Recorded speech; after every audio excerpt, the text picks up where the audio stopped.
Hi guys, so this is January 13th. We just did our third day of distributive property, and we have kind of a all-encompassing homework and class practice. I've just been realizing how big of a deal factors and being able to identify divisibility is just pretty much for all of sixth grade math. We want to be able to have this, and it's going to help us out too for our next few days, as well as ratios in the future.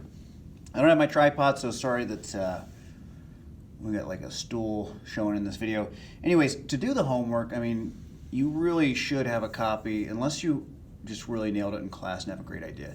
You should have a copy of the notes from the day. Okay, I'll post a video or post a picture of this on Schoology as well, but this kind of goes over everything that's included in the homework.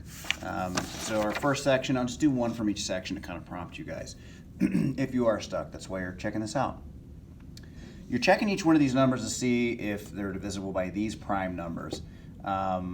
So we'll just run your check on 2 and say, all right, 60. Is that divisible by 2? Yeah, because it's even, right? It ends in a 0, 2, 4, 6, or 8. So that means that's going to be a 2. And when I say divisible, I mean if I did 60 divided by 2, I would get a nice whole number, wouldn't I? You can divide anything by anything, but divisibility really means is it a factor that would give you another whole number answer. So 2 works. How about 3? I mean, a lot of you can just look at it and know, but I would say 6 plus 0. That was our trick for 3s. That gives me 6. Is 6 a multiple of 3? It is. So 3 works. 5, it ends in a 0 or a 5, so 5 should work. 7 is harder. You kind of, your best bet is to just say, let me try it. 60 divided by 7. 7 goes into 6 no times. 7 goes into 60, so that didn't help. So then I got to skip count by 7s to see, is 60 one of those 7s? And I could say 7, 14, 21, 28. There's no rhyme or reason to what I'm writing down. 35. I'll throw a 14, why not? 42, 49, 56, and then I jump right over. I go to 63. You don't have to do this that fast. We talked about in class how even if you went slow, it'd be an extra 10 seconds. You'd still get the right answer. So we jumped over. We just found out that there's no way to get 60 by multiplying by 7, so that's out. And then 11, we said under 100, it's obvious. Things would be repeated. So 11's not going to work either. So those are the only 3 numbers out of those 5 that 60 is divisible by.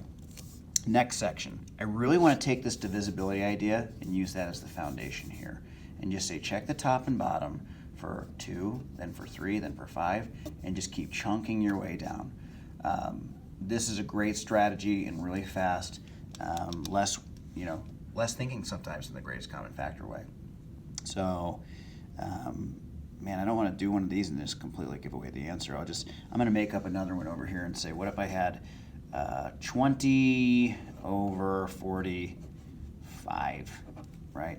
I would do divisibility checks and I'd say, all right, are they both even? No, so I can't divide them by 2. Are they both 3s? Well, this one is, 4 plus 5 is, but this is not, so they're not both 3s. And notice we'll check the next prime, 5. That's a 5 and that's a 5, so that's what I'm going to start off dividing by. I get 20 divided by 5 is 4, 45 divided by 5 is 9. Are they both 2s? And I'm rechecking, right? Are they both 2s? No. Are they both 3s? No. And then as soon as I say 5s, it's more than either of these numbers, so that's a real big clue that I'm done. So do that same idea with these ones here. The GCF, the greatest common factor. Remember, I'll just show you the factors for one of these guys, 1 and 18. We're trying to find the biggest way to multiply, and those two are connected. 1 times 18 can make 18. To be able to find that number. So now I check 2, like 1, 2, 3, 4, 5. So 1 is done, 2. Does 2 work? 2 times. It should, because it's an 8 there, so it's even. So I could either come to the side and say 18 divided by 2. It's going to be, if it's too low to even do this long multiplication or long division, it's a big sign that it's got to be within the first, it's under 2 times 10, so you have to just basically skip count if you don't know this math fact. So as you skip counted, you would do 2, 4, 6, 8, 10, and you'd get up to 9 times, being 2 times 9, giving us 18. So 9 goes here. These are things that we kind of take for granted as you've done them more and more and more, they become really easy. 3. Does 3 work? Should I write it there?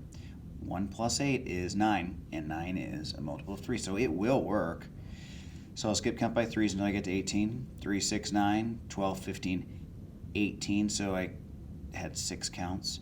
4 is not going to work, and then 5 is not going to work either, so those are those ones. So then I would do the factors for 45, and I'm not going to do all of them. That's your job tonight. And then I would say, what's the biggest number they share? And that's the end. Simplest form, that means these are stretched out. We want to make them as simple as possible. This shouldn't be too difficult. We did this a lot today, and I don't need to show you anything there. I think like my last reminder would be if I have n times n, that becomes n squared. That's all I'll say about that. Stretching these out, primes. Remember, that's our target, guys, is to turn these into primes. So go as low as possible.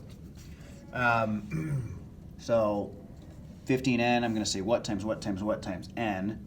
It's going to give me 15n, and so on.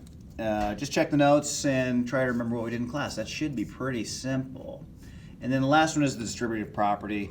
I'm going to show you the first version answer and then sort of the final better version. So let's take 5. I'll do that one. If I have 6, I'm going to take this 6 and multiply it by 2. That's 12 right away. 6 then has to be multiplied by 5n. Go slow with it. 6 times 5n is 30n. And then finally I have 6 times 4. That's 24.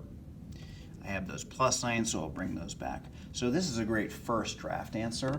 But what I need to do, and this is going to come up over the next few days, we kind of jumped around here, but combining the terms that I can. If it was just 30n plus 24, there's nothing more to be done there. That's the end. That actually is my answer because I can't add things with variables to things that don't have variables. That's why we presented the idea of variables and constants to say they're different types of terms. However, if I do have 2 types of terms that are the same, like the 24 and 12 are just both whole numbers with no variable, I can go ahead and add them now. And let me give you an example of why we would do that. If I was using this algebra problem, if I said, all right, here's the way we can do this crazy party, where I'll say, once I know this number, I'm going to add it to 7, and then add 2, then add 5, and then add 6, and then, take away 3. You would never say, all right, that's where I'll leave it. The idea of simplifying something is to make it more simple. So I can't combine the n with anything. Even if it was like 5n, I can't just combine those things. But all of these terms I can combine. So I'll just do those and say, well, instead of waiting to find out what n is and then doing all these crazy steps, what if I just prepare this expression so that we can solve it faster when somebody tells me what n is? So I would say, what is 7 plus 2? 9. Plus 5, 14. Plus 6, 20. And then minus 3, 17. So really, I could condense that down to 5n plus 17, and that would be simplified. Notice the variable and the coefficient, that term, that didn't change at all. But all the others did because they are the same type of number. Returning to this one, your final answer here, you should say, all right, I'll combine them. 30n will stay there, and I can mix up the order of these because they're all plus. That is the commutative property. And so I got 30n, and then I'm going to add these two together. 24 plus 12, what is that? That is 36.